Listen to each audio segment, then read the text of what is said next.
What's up, everybody? Pete with Auto Repair Tips. I'm starting a new series. I'm gonna call it Ding Dong Tuesday. Sometimes when you talk to these auto parts stores, they're just a bunch of ding dongs.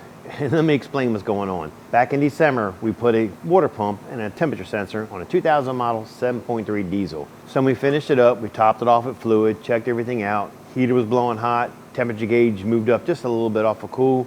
Delivered the car, they drove it away.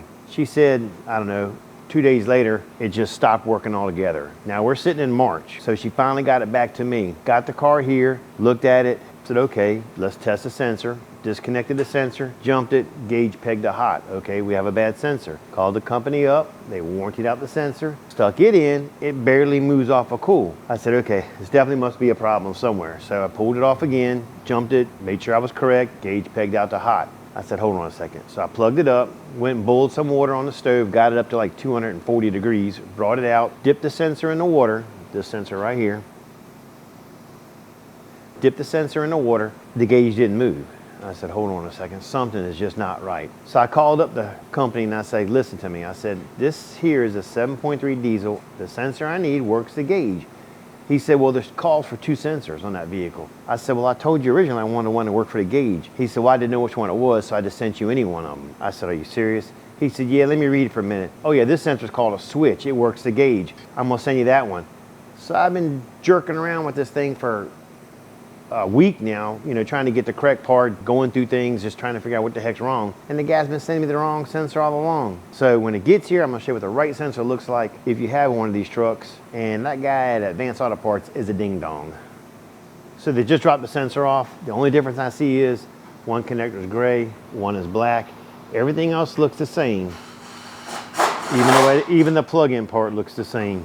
All right, let's see what happens. All right, so here's the truck. I've got the new sensor installed right down there. And let's check out the gauge. It should be on cold because I just started it up. And we are sitting right at cold. So let me let it run for a little bit. Matter of fact, it's still cold coming out of the vents. We're gonna let it run for a little bit. We'll come back and check it. All right, so the truck's been running about maybe 20 minutes. The vents are blowing warm and the gauge is moving. So the moral of the story, you're either buying shitty aftermarket parts or some of the people you deal with in the auto parts stores are just ding dongs. We're going with a ding dong on this one here.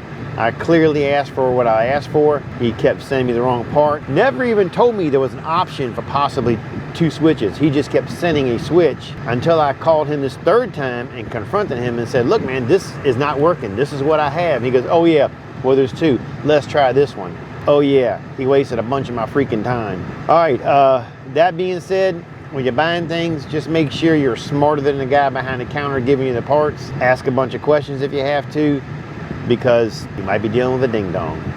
All right, that's it for this video. I appreciate you watching. Don't forget to like, subscribe, and leave a comment. Catch you later.